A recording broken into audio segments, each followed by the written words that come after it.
2025 সালে দশম শ্রেণীতে অধ্যয়নরত শিক্ষার্থী বন্ধুরা, ব্ল্যাকবোর্ড 20 ইউটিউব চ্যানেলের পক্ষ থেকে তোমাদেরকে স্বাগতম। অনেকদিন পর আজকে তোমাদের সাথে আমি শেয়ার করব ফিল ইন দ্য ব্ল্যাঙ্কস এর উপরে একটি ক্লাস। তোমরা এখন যারা দশম শ্রেণীতে অধ্যয়ন করছো, নিঃসন্দেহে তোমরা 2026 সালে এসএসসি পরীক্ষা দেবে, আর তোমাদের এসএসসি পরীক্ষাটি হবে সংক্ষিপ্ত সিলেবাসে। তো প্রথমে আমরা দেখে আসব এই সংক্ষিপ্ত সিলেবাসে কি কি জাতীয় পরিবর্তন করা হয়েছে এবং মার্কিং এবং প্রশ্নের ধরন কি ধরনের হবে। তা আসো আমরা প্রথমে সিলেবাসটি দেখে আসি। এটি হলো এসএসসি এক্সামিনেশন 2026 2026 সালের এসএসসি পরীক্ষার্থীদের রিভাইজড সিলেবাস বা সংক্ষিপ্ত সিলেবাস, যেটাকে আমরা বলছি শর্ট সিলেবাস। তো শর্ট সিলেবাস এটি ইংরেজি দ্বিতীয় পত্রটাই শুধু আমি দেখাবো, যেহেতু আমি তোমাদের ইংরেজি দ্বিতীয় পত্রে ক্লাস নেব। আর অন্যান্য বিষয়ের নম্বর বন্টন বা প্রশ্নের ধরন, প্রশ্নের ধারা, এগুলো তোমরা শিক্ষকদের কাছে জেনে নিতে পারবে। তো প্রথমে আসো আমরা দেখে নিই যে কতটি পিরিয়ড এখানে লেখা আছে, কতটি পিরিয়ড প্রতিটি বিষয়ের উপরে, টপিক্সের উপরে শিক্ষকরা নেবেন, এখানে পিরিয়ড সংখ্যা লেখা আছে। তো আমরা এটা দেখবো না, এটা তোমরা ক্লাস থেকেই স্যারদের কাছে জানতে পারবে। আমরা শুধু তোমাদেরকে দেখাবো এই হচ্ছে তোমাদের নম্বর বন্টন এবং প্রশ্নের ধরন। দেখো, আগে 11টি গ্রামার ছিল, এখন 9টি আছে, 2টি নাই। 3টি গ্রামার নাই, মূলত আরেকটি নতুন এসেছে, সেটি আমি বলবো তোমাদের। আর আগে 4টি রাইটিং ছিল, রাইটিং পার্টে 4টে প্রশ্ন লিখতে হতো, এবার লিখতে হবে 3টা। প্রশ্ন নম্বর বন্টনের ব্যাপক পরিবর্তন হয়েছে। প্রথমে বলি গ্যাপ ফিলিং উইথ ক্লুজ, অর্থাৎ 10টি গ্যাপ সম্বলিত একটি শূন্যস্থান দেওয়া থাকবে, যেখানে উপরে 10টি শব্দ তোমাদের জন্য দেওয়া থাকবে ক্লু হিসাবে। সেখানে 10টি গ্যাপে 10 নম্বর, এটি তোমাদের জন্য অনেক সুযোগ। আগে কিন্তু 10টি গ্যাপে 5 নম্বর ছিল। তারপর দ্বিতীয় প্রশ্নটি তোমাদের জন্য নেই, যেটি হচ্ছে গ্যাপ ফিলিং উইদাউট ক্লুজ, অর্থাৎ একটি প্রশ্ন থাকবে যেখানে 10টি গ্যাপ থাকবে, উপরে কোনো শব্দ দেওয়া থাকবে না, সেই প্রশ্নটি তোমাদের নেই। এটি তোমাদের জন্য একটি সুযোগ। সাবস্টিটিউশন টেবল, টেবল থেকে 5টি বাক্য আগেও ছিল, এখনো ঠিক আছে। রাইট ফর্ম অফ ভার্ব, এটি তোমাদের জন্য ব্যাপক পরিবর্তন। আগে 10টি গ্যাপে 5 নম্বর ছিল, এবার 10টি গ্যাপে 10 নম্বর থাকবে। তারপর এখানেও পরিবর্তন হয়েছে। আগে 10টি সেন্টেন্সে ছিল, 10টি সেন্টেন্সে তোমাদের উত্তর করতে হতো 10টি বাক্যের, 10 নম্বরই ছিল, এবারও তাই আছে। কিন্তু এখানে প্রশ্ন সংক্ষেপ করা হয়েছে। কি করা হয়েছে? এখানে দেখো, affirmative, negative, assertive, interrogative, exclamatory, simple, complex, compound, দুটি আইটেম নেই। একটা ডিগ্রি পরিবর্তন আর ভয়েস পরিবর্তন, এই দুটি নেই। এই দুটি ছাড়াই তোমাদের 10 নম্বর, অনেকটা সহজ করেছে এটা। কোয়েশ্চেন, আগে 5 ছিল, 5টি প্রশ্নে এখনো 5 আছে। সাফিক্স প্রিফিক্স, এই প্রশ্নটি কিন্তু পরিবর্তন হয়েছে। আগে 10টি গ্যাপ ছিল, 10টি গ্যাপে 5 ছিল, এবার 5টি সংশোধন করতে হবে তোমাদের, অর্থাৎ 5টি সাফিক্স প্রিফিক্স অ্যাড করতে হবে। 5টিতেই 5 এক করে নম্বর, এটি তোমাদের জন্য সুবিধা। প্রেপোজিশন, এই প্রশ্নটি তোমাদের জন্য ছিলই না, কিন্তু এবার নতুন সংযোজন করা হয়েছে। এখানে 5টি প্রেপোজিশন উপরে গ্যাপ থাকবে, 5টি প্রেপোজিশন তোমাদেরকে লিখতে হবে, এটি সম্পূর্ণ তোমাদের জন্য নতুন। তবে তোমরা 6-7 এ প্রেপোজিশনের ব্যবহার করেছো। এবার আসো কানেক্টরস বা লিঙ্কার্স, এটি আগেও যেমন ছিল এবারও তেমনই আছে। 5-এ 5, অর্থাৎ 5টি গ্যাপে 5টি শব্দ বসাইতে হবে। পাংচুয়েশন অ্যান্ড ক্যাপিটালাইজেশন, এখানেও 5-এ 5। তাহলে একটি নতুন প্রশ্ন এসেছে, সেটা হচ্ছে প্রেপোজিশনের ব্যবহার। তাহলে আগের তিনটি প্রশ্ন নেই। কি কি নেই? একটি নেই হচ্ছে গ্যাপ ফিলিং উইদাউট ক্লুজ, যেটা 2 নম্বরে থাকার কথা ছিল, সেটি নেই। আরেকটা হচ্ছে ন্যারেশন, যেটি 5 নম্বরে থাকার কথা ছিল, সেই ন্যারেশনটি নেই।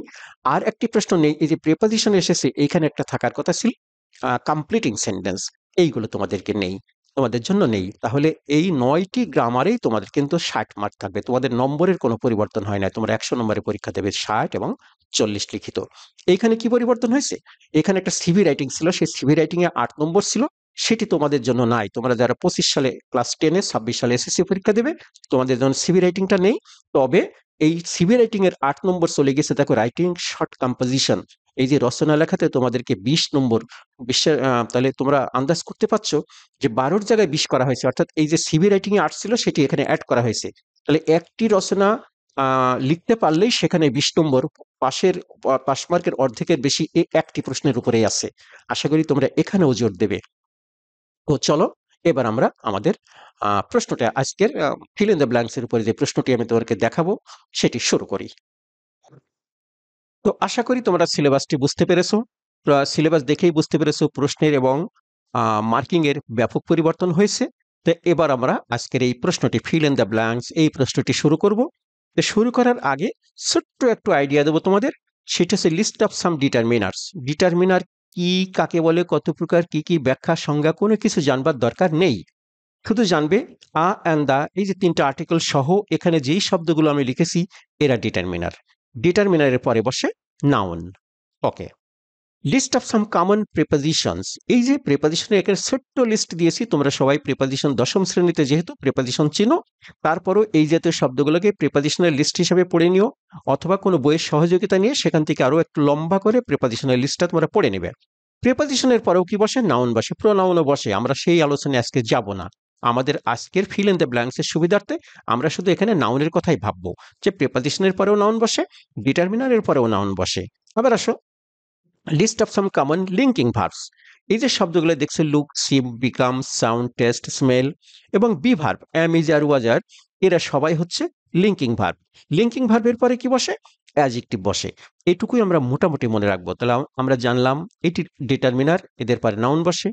এগুলো প্রিপোজিশন, এদের পরেও নাউন বসে। এইগুলো হচ্ছে লিঙ্কিং ভার্ব, লিঙ্কিং ভার্বের পরে অ্যাডজেক্টিভ বসে।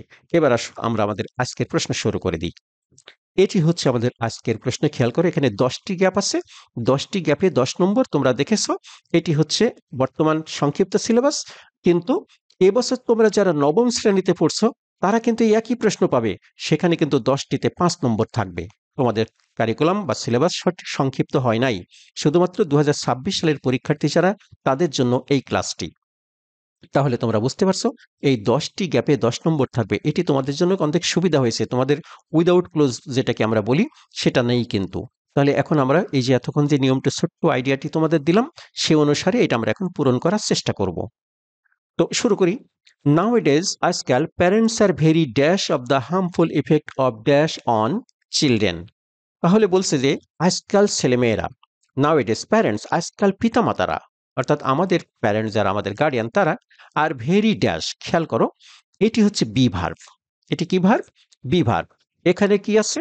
ভেরি আছে। তাহলে বি ভার্ব এবং ভেরি আছে। তোমরা মাথায় রাখবে এই শূন্যস্থান যখন তোমরা পূরণ করবে তখন ওই শূন্যস্থানের শব্দটির আগে পরের শব্দের সাথে তার সম্পর্ক থাকে, হয় আগের শব্দের সাথে অথবা তার পরের শব্দের সাথে মিল করে বা সম্পর্ক স্থাপন করে আমাদেরকে এই শব্দগুলো এখানে লিখতে হয়। তো আমরা কি বললাম যে এই বাক্যের মধ্যে একটা বি ভার্ব আছে ভেরি আর, এবং একটি অ্যাডভার্ব আছে ভেরি। এবার নিয়মটা দেখে আসো, খেয়াল করো। ভেরি শব্দটি হলো একটি অ্যাডভার্ব, তাহলে এটি কি? অ্যাডভার্ব। বাক্যে ভেরি এর ব্যবহার হলে, ব্যবহৃত হলে, এরপর সাধারণত বাক্যের অর্থের উপর নির্ভর করে আরেকটি অ্যাডভার্ব কিংবা অ্যাডজেক্টিভ বসে। অর্থাৎ অ্যাডভার্বের এই ভেরি নামক অ্যাডভার্ব, একটি অ্যাডভার্বের পরে আরেকটি অ্যাডভার্ব বসে অথবা একটি অ্যাডজেক্টিভ বসে। এখন কথা হচ্ছে আমরা কি লিখব? বি ভার্বের পরে, বি ভার্বের পরে এখানে অ্যাডভার্ব থাকলেও এখানে কিন্তু অ্যাডভার্ব লেখা যায় না। অর্থাৎ ভেরি যে অ্যাডভার্ব তার আগে যেহেতু এটা বি ভার্ব, তাই আমরা এই অ্যাডভার্বের পরে এখানে একটি অ্যাডভার্ব লিখতে পারবো না। আমাদেরকে লিখতে হবে কি? লিখতে হবে আমাদেরকে লিখতে হবে একটি অ্যাডজেক্টিভ। এই যে অ্যাডজেক্টিভ, কেন আমরা অ্যাডভার্বের পরে, আমরা এখানে বললাম যে অ্যাডভার্বের পরে অ্যাডভার্ব কিংবা অ্যাডজেক্টিভ দুটাই বসতে পারে, কিন্তু এখানে আমরা আরেকটি অ্যাডভার্ব লিখতে পারছি না। কারণটা কি? কারণ এই ভেরির আগে ভার্বটি হচ্ছে বি ভার্ব। তো বি ভার্বের পরে যখন ভেরি থাকবে তখন এইখানে আমরা কি লিখতে পারবো না? অ্যাডভার্ব লিখতে পারবো না, আমরা লিখবো অ্যাডজেক্টিভ। এবার আসো এটার সাথে আমরা মিলিয়ে নিই। নাওএডেজ প্যারেন্টস আর ভেরি, এখানে অ্যাডজেক্টিভ কোনটা আছে? এই একটি কনশাস, এইটি একটি অ্যাডজেক্টিভ। ডিরেক্টলি অ্যাডজেক্টিভ এখানে আর দেওয়া নেই, তাহলে এই একটি মাত্র অ্যাডজেক্টিভ, সেটি আমরা এখানে বসিয়ে দেবো। খেয়াল করে আমার উত্তর লিখলাম কনশাস। এবার আসো, নাওএডেজ প্যারেন্টস আর ভেরি কনশাস, আজকাল পিতামাতারা খুবই শঙ্কিত, খুবই শঙ্কিত, অব দ্য হার্মফুল ইফেক্ট, ক্ষতিকর প্রভাব সম্পর্কে। কিসের? অফ ড্যাশ অন চিলড্রেন, চিলড্রেনের উপরে কিসের প্রভাব, কিসের ক্ষতিকর প্রভাব। এবার আমরা এখানে থেকে যদি শব্দ নিই তাহলে এটা হচ্ছে আমাদের প্রিপজিশন। খেয়াল করো নিয়মটা দেখে নাও, এটি হচ্ছে প্রিপজিশন। তাহলে এই নিয়মটা তোমরা আগে পড়ে নাও, তাহলে বুঝতে সুবিধা হবে। প্রিপজিশনের পর নাউন বসে, এটি হচ্ছে আমাদের প্রিপজিশন। এখানে দেখো নাউন লিখতে হবে। খেয়াল করো অন, এটিও প্রিপজিশন। খেয়াল করো এরপরে চিলড্রেন নাউন বসেছে, তাহলে অফ ও প্রিপজিশন, অফ এর মধ্যে আছে কিন্তু মনে হয়, এই যে অফ। তাহলে এখানে একটি নাউন বসবে, তাহলে এখন কোন নাউনটি বসবে? Harmful effect of dash. এখন এখান থেকে আমাদের নাউন খুঁজে আনতে হবে। এখানে নাউন আছে কি কি? এই যে ফেয়ার, এটি নাউন। পানিশমেন্ট, এটি নাউন। পানিশ, এটি ভার্ব। আর কোনো নাউন নেই, তাহলে এই দুটি নাউনের একটি নাউন আমরা এখানে লিখতে পারি। তো কি লিখবো? বলছেন নাওএডেজ প্যারেন্টস আর ভেরি কনসাস, আজকাল পিতামাতারা খুবই শঙ্কিত অব দ্য হার্মফুল ইফেক্ট, ক্ষতিকর প্রভাব, অফ পানিশমেন্ট, শাস্তির, এই যে শাস্তি, effect of punishment on children, শিশুদের উপরে যে পানিশমেন্ট শাস্তি প্রয়োগ করা হয় তার ক্ষতিকর প্রভাব সম্পর্কে আজকাল প্যারেন্টসরা পিতামাতারা খুবই শঙ্কিত। তাহলে আমরা এখানে নাউন ওয়ার্ডটি লিখবো কি? পানিশমেন্ট। আমরা লিখে দিলাম পানিশমেন্ট। তারপরে আসো চিলড্রেন সরি চাইল্ড সাইকোলজিস্ট, অর্থাৎ শিশু বিশেষজ্ঞরা যারা যারা শিশুবিদ, সেই শিশুবিদরা থিঙ্ক দ্যাট, শিশুবিদরা চিন্তা করেন যে dash physical and mental punishment, physical and mental punishment can be disastrous. খেয়াল করো যে অ্যান্ড দিয়ে যুক্ত, অ্যান্ড দিয়ে যুক্ত যখন আগে পরে অ্যান্ড দিয়ে দুটি নাউন থাকবে, তো এই অ্যান্ডের আগেও নাউন পরেও নাউন। কেমন করে আগে নাউন হলো আমরা বলি, খেয়াল করে এখানে ফিজিক্যাল অ্যান্ড মেন্টাল পানিশমেন্ট, এটি কিন্তু নাউন। মেন্টালের সাথে এটি অ্যাডজেক্টিভ, এর সাথে নাউন আছে, কিন্তু ফিজিক্যালের সাথে এখানে তো নাউন নেই, কিন্তু আমরা মনে করব আছে। কেমন করে মনে করব আছে? অ্যান্ডের আগে যেই পার্টস অফ স্পিচ থাকে, অ্যান্ডের পরেও কিন্তু সেই পার্টস অফ স্পিচ থাকবে। তো অ্যান্ডের পরেও দেখো নাউন, তাহলে অ্যান্ডের আগেও এখানে একটি নাউন আমরা কল্পনা করে নেব। দেখো নিয়মটি, দেখো নিয়ম হচ্ছে অ্যান্ড দিয়ে যুক্ত অ্যান্ড দিয়ে যুক্ত দুটি নাউন প্রোনাউনের উপর জোর প্রদান করতে উক্ত নাউন প্রোনাউনের পূর্বে কনজাংশন হিসেবে বোথ বসে। তাহলে এ আমাদের অ্যান্ডের আগেও এখানে ফিজিক্যাল পানিশমেন্ট আছে, আবার অ্যান্ডের পরেও মেন্টাল পানিশমেন্ট আছে। তাহলে দুটো অ্যান্ডের পরে পানিশমেন্ট, অ্যান্ডের আগেও পানিশমেন্ট। তাহলে যেহেতু দুটি নাউন, এই দুটি নাউন অ্যান্ড দিয়ে যুক্ত আছে এবং তার আগে জোর প্রদান করতে আমরা কি লিখব? একটি কনজাংশন হিসাবে বোথ বসবে। তো এইখানে একটি মাত্র কনজাংশন আছে, কনজাংশনের কাজ কি? দুটি বাক্যকে অথবা দুটি শব্দকে সংযুক্ত করা। তাহলে আমরা এখানে লিখে দেব বোথ। তাহলে আমরা উত্তরটি লিখলাম both. Child psychologists think that both psychological and mental punishment can be disastrous. Dash a child's growth, dash a child's growth version. এই ডি নম্বর গ্যাপে আমরা কি লিখব? কোন নিয়মে লিখব? খেয়াল করো, এটি আমাদের বি ভার্ব। তোমাদের মনে আছে যে এইখানে আমরা বি ভার্ব দেখে আমরা বলেছিলাম বি ভার্বের পরে একটা অ্যাডজেক্টিভ থাকতে হবে। এই যে আমরা এখানে লিখেছি আর ভেরি কনসাস, এই কনসাস যে আমরা এখান থেকে লিখেছিলাম সেটি কিন্তু অ্যাডজেক্টিভ হিসাবে। আবার এখানেও দেখো, এখানেও বি ভার্ব, আবার এখানে একটা অ্যাডজেক্টিভ আছে। তাহলে বি ভার্বের পরে একটা অ্যাডজেক্টিভ আছে। তো যখন বি ভার্বের পরে যখন অ্যাডজেক্টিভ থাকবে, punishment can be disastrous dash a child's growth, be ভার্বের পরে অ্যাডজেক্টিভ দেওয়াই আছে, কিন্তু এখানে কিন্তু বি ভার্বের পরে অ্যাডজেক্টিভ ছিল না, আমাদেরকে লিখতে হয়েছে। তাহলে ঠিক আছে, বি ভার্বের আমার অ্যাডজেক্টিভ দেওয়া আছে, এখন আমরা কি করব? এইখানে তাকাও, দেখো এই বি ভার্বের পরে আমরা যখন অ্যাডজেক্টিভ লিখেছিলাম, দেখো অ্যাডজেক্টিভের পরে একটা প্রিপজিশন আছে, তারপরে দ্য হার্মফুল ইফেক্ট একটা নাউন ফ্রেজ আছে। ডিটারমিনার দিয়ে যেই শব্দটি শুরু হবে তাকে আমরা নাউন ফ্রেজ বলবো। এই যে ইফেক্ট, এটি নাউন। তাহলে এই দ্য হার্মফুল ইফেক্ট এটি হচ্ছে নাউন ফ্রেজ, একটি নাউন ফ্রেজও যা, একটি নাউনও তাই। তাহলে এটি একটি নাউন। তাহলে এইখানে আমাদের কি হইতে হবে? এই আমাদের বিভার্ব, দেখো এই বিভার্ব, এই বিভার্ব, এই বিভার্বের পরে এই অ্যাডজেক্টিভ, খেয়াল করো বিভার্বের পরে আমরা এই অ্যাডজেক্টিভ লিখলাম। এইবার দেখো আ চাইল্ডস, আ চাইল্ড, তাহলে এটি একটা নাউন ফ্রেজ। এখানেও যে দ্য হার্মফুল ইফেক্ট এটি একটা নাউন ফ্রেজ, তার আগে আছে কি? প্রেপজিশন। কিন্তু এই প্রেপজিশনটা খেয়াল করো এইখানে নেই। অর্থাৎ নিয়মটি হচ্ছে, নিয়মটি এবার আমরা তোমাদেরকে দেখিয়ে দিই। বলছে যদি বিভার্বে বা যদি বিভার্ব বা লিঙ্কিং ভার্ব, অর্থাৎ বিভার্বকে আমরা লিঙ্কিং ভার্বও বলি, লিঙ্কিং ভার্বের পর অ্যাডজেক্টিভের ব্যবহার থাকে, কি এখানে অ্যাডজেক্টিভের ব্যবহার আছে, এবং সেই অ্যাডজেক্টিভের পর যদি নাউন বা নাউন ফ্রেজ থাকে, খেয়াল করো এই অ্যাডজেক্টিভের পর এখানে আছে আ চাইল্ডস গ্রোথ, এটা একটা নাউন ফ্রেজ। ডিটারমিনার দিয়ে শুরু হওয়া সকল ফ্রেজগুলো হবে নাউন ফ্রেজ, তাহলে এটি নাউন ফ্রেজ। তাহলে উক্ত নাউন বা নাউন ফ্রেজের আগে প্রেপজিশন বসে, তাহলে এইখানে একটি প্রেপজিশন বসবে, ঠিক যেমন এখানে দেওয়াই আছে আর এখানে আমাদেরকে লিখতে হলো। তাহলে এখানকার প্রিপজিশনটা কি হবে?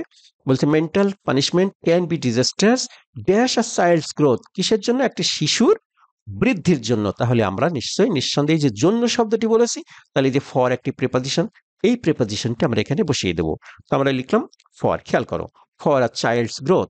তাহলে বলছে কি both physical and mental punishment, শারীরিক এবং মানসিক উভয় শাস্তি ক্যান বি ডিজাস্টার্স, একটা শিশুর জন্য ভয়ানক ধ্বংসাত্মক হতে পারে, ফর আ চাইল্ডস গ্রোথ, এই শিশুটির বৃদ্ধির ক্ষেত্রে।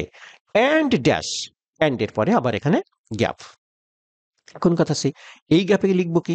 খেয়াল করো তোমাদের আমি কোন জায়গায় এইখানে বলেছিলাম অর্থাৎ এই সি নম্বর গ্যাপের পরে এইখানে বলেছিলাম যে এন্ড এর আগে যেই পার্টস অফ স্পিচ হবে এন্ডের পরেও সেই পার্টস অফ স্পিচ হবে।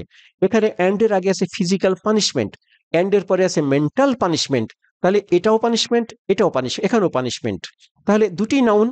এইবার এখানে আসো, এন্ডের আগে গ্রোথ, এটি কিন্তু নাউন, তাহলে এইখানেও একটি নাউন হবে। তাহলে বলছে can be disastrous for a child's growth and dash, তাহলে এই গ্রোথ একটি নাউন, এখানে আরেকটি নাউন লাগবে।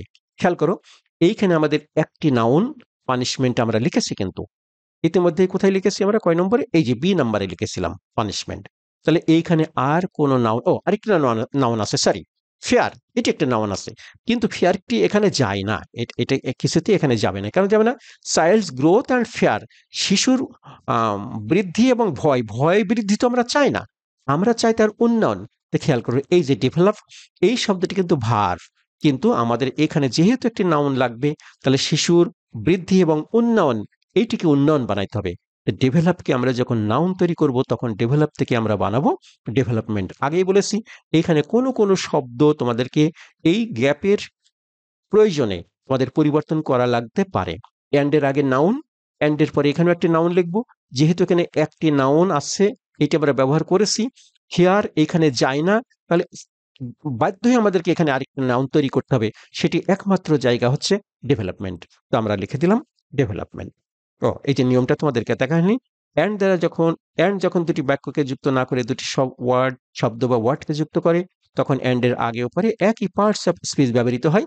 এই কথাটা আমরা এখানে এতক্ষণ ধরে বললাম। তাহলে আমাদের উত্তরটি হচ্ছে ডেভেলপ থেকে আমরা বানিয়ে দেব ডেভেলপমেন্ট।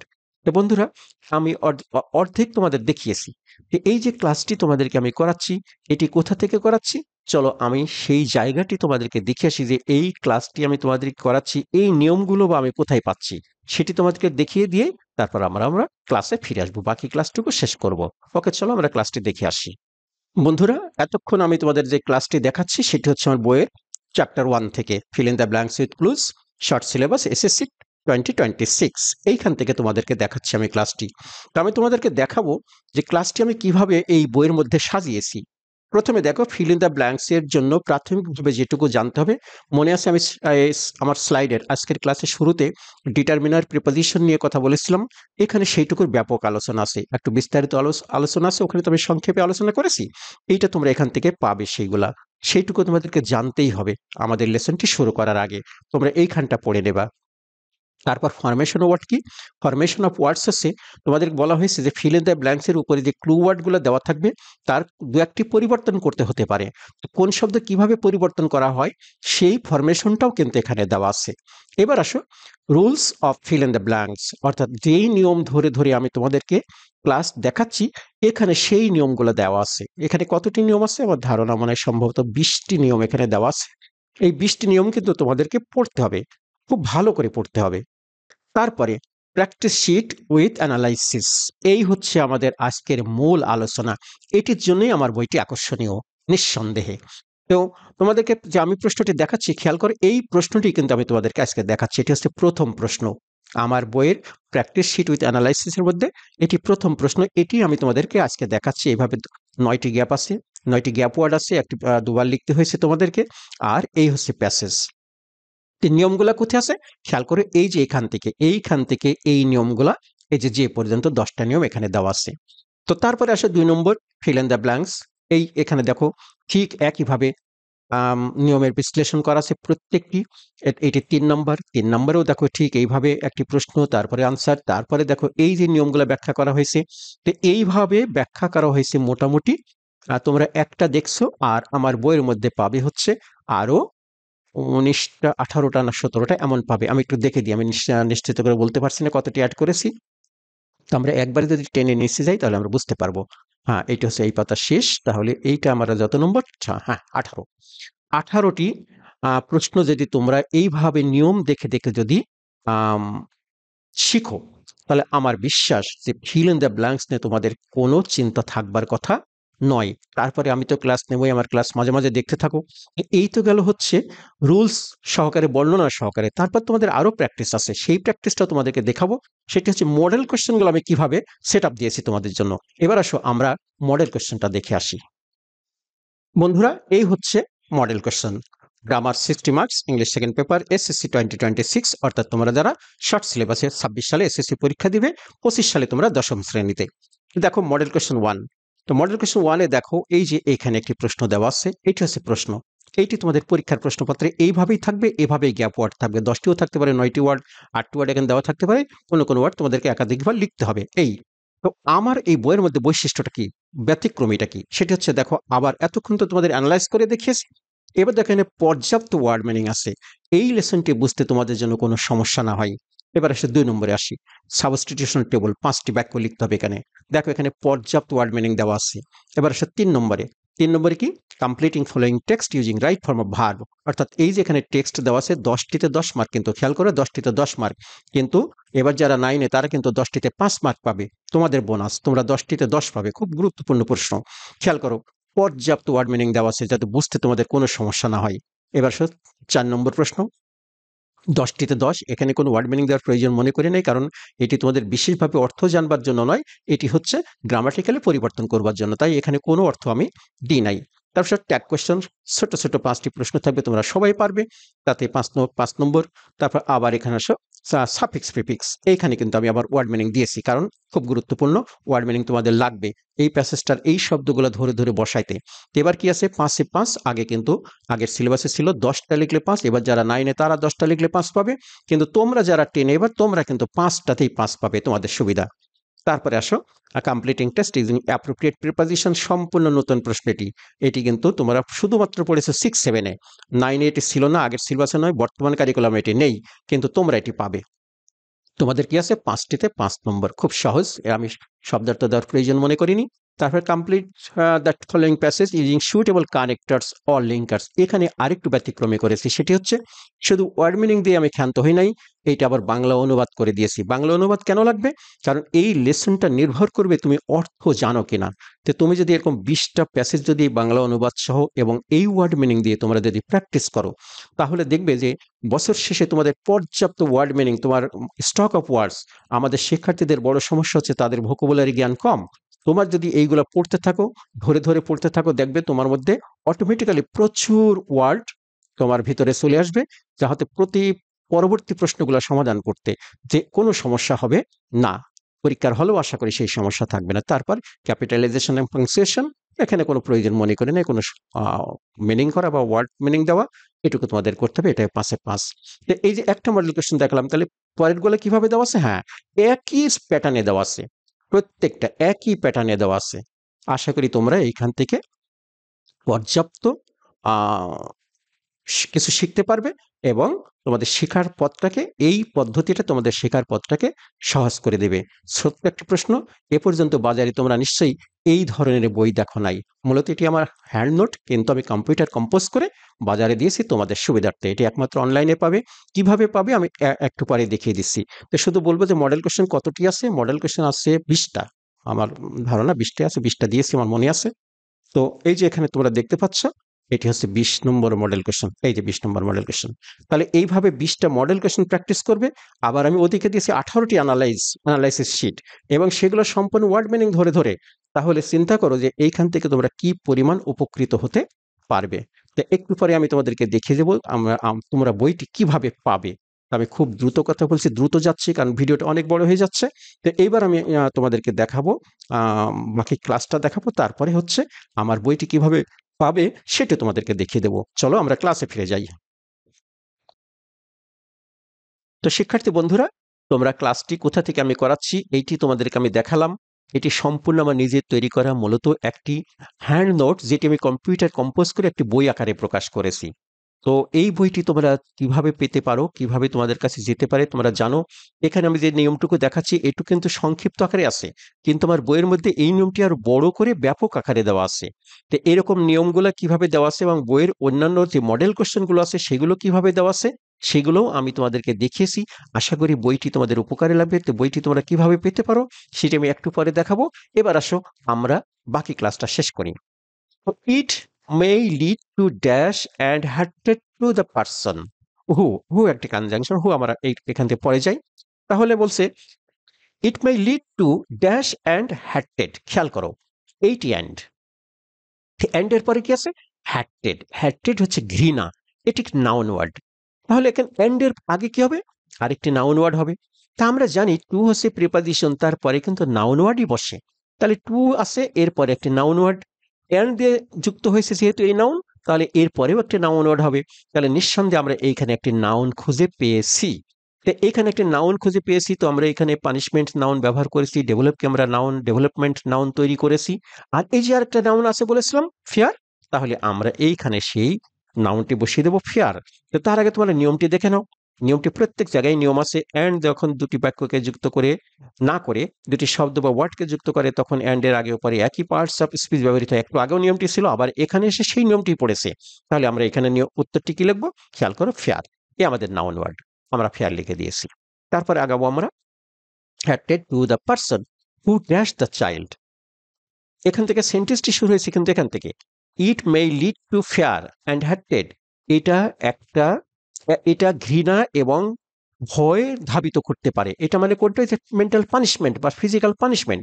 এটা একটা শিক্ষার্থীর মধ্যে ভয় এবং ঘৃণা জন্মাতে পারে, কার জন্য টু দ্য পার্সন সেই ব্যক্তির প্রতি ঘৃণা জন্মাতে পারে হু dash the child, who dash the child যে শিশুকে কি করে, যে শিশুকে কি করে সেটি পরেই বলি। নিয়মটা আমরা দেখি আগে, দেখো হু ড্যাশ দ্য চাইল্ড এটুকু একটা বাক্য, এটি কিন্তু একটা কনজাংশন। এই কনজাংশন এই একটি বাক্য আর এই একটি বাক্যকে যুক্ত করেছে। একটি কনজাংশন যখন দুটি বাক্যকে যুক্ত করে তখন দুপারে দুটি ভার্ব থাকে, কিন্তু নিয়মটা দেখে নাও। নিয়ম বলছে হু ড্যাশ দ্য চাইল্ড, আমি এই অংশ এই বাক্যটুকু তুলেছি, কিন্তু এটা কনজাংশন একটা বাক্যের অংশ। ড্যাশ দ্য চাইল্ড বাক্যটিতে কোনো ভার্বের ব্যবহার নেই, খেয়াল করো হু দ্য চাইল্ড এটি নাউন ফ্রেজ, আর হু আমাদের হচ্ছে কনজাংশন এবং রিলেটিভ প্রোনাউন হিসেবে বসেছে, এটা প্রোনাউনও বটে। তাহলে প্রোনাউন সাবজেক্ট হিসেবে আছে, আর কি আছে দ্য চাইল্ড অবজেক্ট আছে, তাহলে কি নাই এখানে ভার্ব নেই। এবার দেখো এইখানে ভার্ব আছে একটি মাত্র ভার্ব, সে হচ্ছে পানিশ, তাহলে নিঃসন্দেহে আমরা এখানে পানিশটা লিখবো। নিয়মটি দেখো হু ড্যাশ দ্য চাইল্ড বাক্যটিতে কোনো ভার্বের ব্যবহার নেই, এক্ষেত্রে আমরা বাক্যের অপর অংশের ভার্বের টেন্সের ও সাবজেক্টের সাথে সম্পর্ক করে উক্ত গ্যাপে ভার্ব বসাবো। বলা হচ্ছে এখানে এখানে ভার্বটি তো লিখবো, কিন্তু সেই ভার্বের তো অনেক রূপ থাকে, present, past, past participle, ING, কোনটা লিখবো সেটি নির্ভর করবে এই প্যাসেজে কোন জাতীয় ভার্বের বা টেন্সের ব্যবহার হয়েছে। আমরা দেখে আসছি পুরো বাক্যটি প্রেজেন্ট সিম্পল বা প্রেজেন্ট ইনডিফিনিট টেন্সের উপরে লেখা হয়েছে, তাহলে সেই সাথে এই বাক্যটি তো আমরা তাই করব। যেমন আর বাক্যটি বাংলা যদি বলি হু ড্যাশ দ্য চাইল্ড, যেই শিশুটিকে কি করে শাস্তি দেয়, দেখো শাস্তি দেওয়ার ইংরেজি পানিশ, তাহলে এই ভার্বটি সরাসরি আমরা এখানে এসে লিখে দেব। কিন্তু তার একটু পরিবর্তন হবে, কি পরিবর্তন হবে খেয়াল করো, এই পানিশ ভার্বটি যখন আমরা এখানে লিখছি যেহেতু এখানে কোনো ভার্ব নেই, তাহলে একটা ভার্ব আমরা এখানে লিখব। এই পুরো লেসনের মধ্যে পুরো গ্যাপের মধ্যে বক্সের মধ্যে একটি মাত্র ভার্ব সেটি এখানে আসলো, কিন্তু আমরা এই ভার্বটিকে এইভাবেই লিখতে পারবো না, একটি পরিবর্তন হবে। কি পরিবর্তন, হু কাকে বুঝিয়েছে দ্য পার্সনকে বুঝিয়ে, দেখো আর টু দ্য পার্সন সেই ব্যক্তির প্রতি, হু যে, তাহলে যেটাকে এই ব্যক্তি, তাহলে কয়জন ব্যক্তি একজন ব্যক্তি। ভার্বের প্রেজেন্ট রূপের সাবজেক্ট যখন সিঙ্গুলার নাউন হয় সেটি যদি থার্ড পার্সন সিঙ্গুলার হয় তখন আমরা ভার্বের শেষে কি যোগ করি এস বা ইয়েস যোগ করি, তাহলে আমরা এটি লিখব হচ্ছে পানিশেস। খেয়াল করো আমরা পানিশেস লিখে দিলাম। তারপর আমরা আরেকটু আগাইতে থাকি, ইট মাই ল্যাক ইনিশিয়েটিভ, আর এই শাস্তি সরি অ্যাগেন আবার if a child dash punished, if a child dash punished, আবার বলছে যদি অ্যাগেন আবার যদি একটা শিশু শাস্তি প্রাপ্ত হয়। খেয়াল করো এই ভার্বটি আছে ফার্স্ট পার্টিসিপল ফর্মে, কোন ফর্মে আছে ফার্স্ট পার্টিসিপল ফর্মে। তো ভার্বের পাস্ট পার্টিসিপলের আগে দুই ধরনের অক্সিলারি বসে, একটা হচ্ছে বি ভার্ব আর একটা হচ্ছে হ্যাভ ভার্ব। যদি এই বাক্যটি অ্যাক্টিভ ভয়েসে হয় তাহলে এখানে হ্যাভ ভার্ব, যদি এই বাক্যটি অর্থাৎ এইখান থেকে এই বাক্যটুকু যদি প্যাসিভ ভয়েসে হয় তাহলে এখানে একটি বি ভার্ব বসবে। তো আমরা নিয়মটি দেখে আসি, দেখো নিয়ম দেখো বলছে কোনো বাক্য যখন অ্যাক্টিভ ভয়েসে থাকে তখন ভার্বের পাস্ট পার্টিসিপল ফর্মের আগে হ্যাভ হ্যাজ হ্যাড বসে। তাহলে এই ভার্বটা পাস্ট পার্টিসিপল, এটিকে যদি আমরা অ্যাক্টিভ ভয়েস ধরি তাহলে এখানে বলবে হ্যাভ হ্যাজ অথবা হ্যাড। তো যেহেতু এই বাক্যটি প্রেজেন্ট টেন্সে তাহলে এটি আমরা অ্যাক্টিভ ভয়েস হলে এখানে আমরা হ্যাভ অথবা হ্যাজ লিখতে পারতাম। তা আ চাইল্ড যেহেতু থার্ড পার্সন সিঙ্গুলার এখানে আমরা হ্যাজ লিখতে পারতাম। তারপর কি বলছে দেখো, কিন্তু বাক্যটি প্যাসিভ ভয়েস হলে ভার্বের পাস্ট পার্সন ফর্মের আগে বি ভার্ব বসবে, অর্থাৎ B M is are was আর বসবে। এখন আমরা খুঁজে বের করব এই বাক্যটির আগে আমরা হ্যাভ হ্যাজ লিখবো না এম ইজ আর লিখবো। তাহলে আমাকে দেখতে হবে যে বাক্যটি অ্যাক্টিভ ভয়েস না প্যাসিভ ভয়েস। এবার আসো, এখানে ভার্বটি হচ্ছে পানিশ, শাস্তি দেওয়া। যখন ভার্বের কাজটা যখন এই সাবজেক্ট নিজেই করে তখন সেটা অ্যাক্টিভ হয়ে যায়। এই ভার্বের কাজটি যখন এই সাবজেক্ট নিজে না করে অন্য কোনো এজেন্টকে দিয়ে করিয়ে নেয় তখন সেটা প্যাসিভ ভয়েস হয়। এবার আসো তো বাক্যটি আমরা দেখে নিই। If a child dash punished, যদি একটা শিশুকে শাস্তি দেওয়া হয়, বলো শাস্তি দেওয়া একটি কাজ, এই শাস্তি দেওয়া কাজ কি এই শিশু নিজেই করছে, না যদি একটি শিশুকে শাস্তি দেওয়া হয় তাহলে শাস্তিটা অন্য কেউ দিচ্ছে। আমরা পরিষ্কার বুঝে নিয়েছি এই শাস্তিটা দেওয়া হচ্ছে অন্য কারো দ্বারা। তাহলে এখানে আমরা হ্যাভ হ্যাজ লিখতে পারবো না, আমাদের লিখতে হবে এম ইজ আর ওয়াজ আর। তো যেহেতু পুরো প্যাসেজটি প্রেজেন্টে, তাই আমরা প্রেজেন্ট প্যাসিভ করব। তো প্রেজেন্ট প্যাসিভ ভয়েস করতে গেলে লাগে এম ইজ আর, আর যদি মডেল অক্সিলারি থাকে তাহলে বি। এইগুলো লেখার কোনো সুযোগ নেই, তাহলে আমরা এইটুকুর মধ্যে থাকবো। তো যেহেতু এটা প্রেজেন্ট প্যাসিভ, তাই আমরা লিখবো তো এম ইজ আর। কেমন করে এম ইজ আর? এই যে আ চাইল্ড, একটি শিশু, একটি শিশুর পরে আমরা জানি ইজ বসে, এমও লেখা যায় না আরও লেখা যায় না, তাহলে আমরা লিখলাম এখানে ইজ। আসো এবার আমরা উত্তরটি লিখে ফেলি, এ আমাদের ইজ। তারপরে বলছে যদি একটি শিশু শাস্তিপ্রাপ্ত হয়, শাস্তি দেওয়া হয়, ইট মে ল্যাক্স ইনিশিয়েটিভ, সে সামনে কোনো পদক্ষেপ নিতে ভয় পাবে, আর সামনের দিকে সে আগাইতেই পারবে না, এটি তার জন্য ত্রুটি হয়ে যাবে। হি মে অলসো ফিল হোস্টাইল, সে আরো কি হতে পারে, ফিল হোস্টাইল, সে হিংসাত্মক হয়ে যেতে পারে, তার মধ্যে বিরূপ প্রভাব জন্মাতে পারে। খেয়াল করো, এই ফিল হচ্ছে লিঙ্কিং ভার্ব, একটু আগে তোমাদের আমি লিস্ট দেখিয়েছি।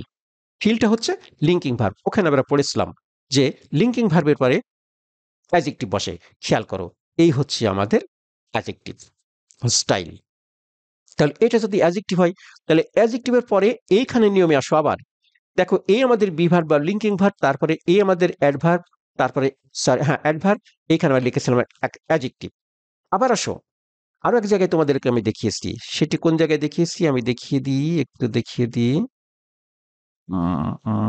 এখানে দেখালাম, আর দেখালাম কোথায়, এই যে সরি, এই যে আমাদের বিভার্ব, খেয়াল করো এখানেও অ্যাডজেক্টিভ আছে, এখানে বিভার্ব, এখানে অ্যাডজেক্টিভ, এখানে বিভার্ব, এখানে অ্যাডজেক্টিভ। এই যে দেখো এই আমাদের নাউন, এই আমাদের নাউন ফ্রেজ, এখানে আমাদের প্রিপজিশন, এইটুকু আমাদের নাউন ফ্রেজ, এই আমাদের প্রিপজিশন। তাহলে এইখানেও আমরা কি করব, যে ইফ আ চাইল্ড ফিল হোস্টাইলস, এটি আমাদের সেই লিঙ্কিং ভার্ব, এখানে অ্যাডজেক্টিভ। এই যে দেখো এই আমাদের নাউন বা প্রোনাউন, তুমি যেটাই বলো না কেন প্রোনাউন বলো, তাহলে এইখানে আমাদের একটি লাগবে প্রিপজিশন। নিয়মটা কি, আমরা নিয়মটা যদি দেখি, নিয়মে বলা হচ্ছে যদি বিভার বা লিঙ্কিং ভার্বের পর অ্যাডজেক্টিভের ব্যবহার থাকে, এইখানে অ্যাডজেক্টিভের ব্যবহার আছে, এবং সেই অ্যাডজেক্টিভের পর যদি নাউন বা নাউন ফ্রেজ থাকে, খেয়াল করো এইখানে একটি নাউন আছে, তাহলে উক্ত নাউন বা নাউন ফ্রেজের আগে কি বসবে, প্রেপজিশন বসবে। তাহলে এইখানে আমাদের প্রেপজিশন বসবে। একটি মাত্র প্রেপজিশন অবশিষ্ট আছে, সেটি হচ্ছে টু। তাহলে আমরা এখানে বসিয়ে দেব টু, এই আমাদের টু। শিক্ষার্থী বন্ধুরা, আমি তোমাদেরকে বলেছিলাম যে বইটি তোমরা কিভাবে পেতে পারো সেটি আমি তোমাদেরকে দেখিয়ে দেব। এটি হলো আমার সেই বই যেটি এসএসসি পরীক্ষা 2026 সাল অনুযায়ী লিখিত, এটি শর্ট সিলেবাস অনুযায়ী লিখিত। তো এই বইটির এখানে দুটি কিউআর কোড আছে, দেখো শেষ পৃষ্ঠায় অর্থাৎ শেষের কাভারে দুটি কিউআর কোড আছে। তোমরা যদি ডানের এই কোডটি কিউআর কোড, অর্থাৎ তোমাদের স্মার্ট মোবাইলে যদি স্ক্যানার সফটওয়্যার ডাউনলোড করা থাকে, তাহলে এখান থেকে তোমরা স্ক্যান করলেই তোমরা সরাসরি আমার ইউটিউব চ্যানেলে ঢুকে যেতে পারবে। আর যদি এই কিউআর কোডটি তোমরা স্ক্যান করো তাহলে তোমরা আমার ফেসবুক পেজে যেতে পারবে, যেখানে গিয়ে আমার সমস্ত ক্লাসগুলো দেখতে পারবে। এই দেখো এখানে আমি 9টি গ্রামার এখানে লিস্ট দিয়েছি। যাই হোক, এই বইটি তোমরা যদি পেতে চাও তাহলে তোমাদেরকে পেতে পারবে তোমরা। বইটি পাঠানোর মাধ্যম হচ্ছে সুন্দরবন কুরিয়ার সার্ভিস অথবা কন্টিনেন্টাল কুরিয়ার সার্ভিস।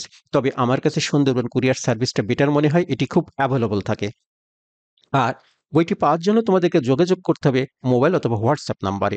আমার মোবাইল অথবা হোয়াটসঅ্যাপ নম্বরটি হলো 01740717656, এই নম্বরে। আর এই বইটি পাওয়ার জন্য তোমাদেরকে মূল্য দিতে হবে 290 টাকা। তোমরা জানো আমার একাধিক বই আছে বাজারে। এটি ছাড়া তোমরা যেই বইটি আরও একটি বই পেতে পারো, সেটি হচ্ছে এবছর যারা তোমরা নবম শ্রেণীতে অর্থাৎ যারা 2027 সালে পরীক্ষা দেবে, আমার প্রত্যেকটি বই কিন্তু যেভাবে নিয়ম ধরে আমি তোমাদের ক্লাস নিচ্ছি এভাবেই লেখা। তো এই বইটি তোমরা যদি কোনো নবম শ্রেণীর শিক্ষার্থী নিতে চাও তাহলে এই বইটির মূল্য হচ্ছে ৩৪০ টাকা। যারা ২০২৭ সালের এসএসসি পরীক্ষার্থী, বইটি তাদের জন্য। জানো তোমরা পূর্ণাঙ্গ সিলেবাসে পরীক্ষা দেবে, তোমাদের জন্য এই বইটির মূল্য দিতে হবে ৩৪০ টাকা। যোগাযোগের ঠিকানা একই নম্বরে যোগাযোগ করতে হবে। তারপরে আসো এই বইটি, এটি হচ্ছে ষষ্ঠ থেকে দশম শ্রেণীর সকল গ্রামার একই বইয়ের মধ্যে। এই বইটি তোমরা পাবে ৩৫০ টাকার বিনিময়ে। একই নাম্বারে যোগাযোগ করতে হবে। আর সম্প্রতি লেখা আমার এই বইটি ফর ক্লাস 6 অ্যান্ড 7, এই বছর অর্থাৎ ২৫ সালে তোমরা যারা ষষ্ঠ এবং সপ্তম শ্রেণীতে পড়ছো, তোমরা এই বইটি পেতে পারো ২৯৫ টাকার বিনিময়ে। তো আসো আমরা আমাদের ক্লাসটি শেষ করি। শেষ গ্যাপে কি আছে, আমরা কিভাবে পূরণ করব সেটি আমরা দেখে নিই। ধন্যবাদ সবাইকে। শেষ গ্যাপটি কি হবে? সুতরাং rude behaviour gradually dash in him, gradually dash in him, খেয়াল করো। রুড বিহেভিয়ার, সুতরাং খারাপ আচরণ বা কর্কশ ব্যবহার, গ্র্যাজুয়ালি আস্তে আস্তে, ক্রমে ক্রমে, ড্যাশ হিম তার মধ্যে। খেয়াল করো এই বাক্যের মধ্যে কোথাও কোনো ভার্বের ব্যবহার নেই। নিয়মটা কি একটু আগে পড়েছি আমরা। Rude behaviour gradually dash in him, বাক্যটিতে কোনো ভার্বের ব্যবহার নেই। এক্ষেত্রে আমরা অনুচ্ছেদটিতে ব্যবহৃত অন্যান্য ভার্ব টেন্সের সাবজেক্টের সাথে সম্পর্ক করে গ্যাপে একটি ভার্ব লিখব। তাহলে এইখানে আমরা একটি কি লিখব? ভার্ব লিখব। তাহলে কি হলো? Rude behaviour gradually dash him, সুতরাং তার মধ্যে খারাপ আচরণ আস্তে আস্তে কি হবে? ড্যাশ ইন হিম, তার মধ্যে সেটা কি করবে? বেড়ে যাবে। বেড়ে যাওয়ার ইংরেজি কি?